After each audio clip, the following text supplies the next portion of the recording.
Salutations, dear viewers, this is George from Ireland in London. Behind me you can see the Wellington Arch.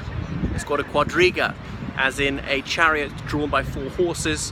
Above it you can see the goddess of victory holding up the laurel wreath, and there appears to be a child driving the chariot if one looks closely. So we are at Hyde Park Corner, not Marble Arch, which is a mile further north. The two are often confused. That's the Wellington Arch, so it's to honour the Duke of Wellington, because his house stands hard by. There, number 1 London, also called Apsley House. So the Duke of Wellington, well, born in 1768, died in 1852, if memory does not play me false.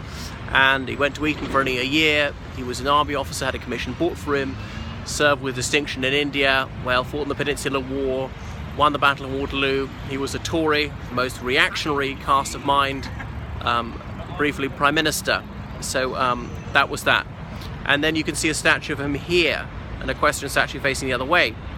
Now, this was put up some years after his death, and there was a gigantic equestrian statue on top of this one, not the one I just showed you. And it was so huge, it looked as though this arch was only a pedestal. People thought it looked ridiculous, so it was moved to the Royal Military Academy in Sandhurst in the 1880s. Now, the Wellington Arch, you can pay to go up inside it, and it affords a fantastic vista over central London, because that's Green Park behind it, whereas Hyde Park is here behind number 1 London. Now, this archway was not originally in this position. It was moved here in the 1960s. I'll show you where the archway was now. It was lined up with the screen.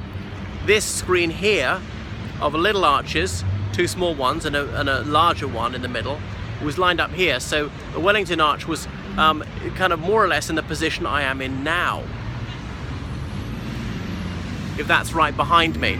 But the trouble is, the right-hand part of the arch, or should I say the western part of the arch, was in what's now in the road and blocking traffic, and therefore it was an obstruction to the traffic. It was the road was too narrow, so it had to be moved in the early 60s to its current location. Well recommend you going up inside the Wellington Arch, and there's a mini museum inside it. That is enough for the moment.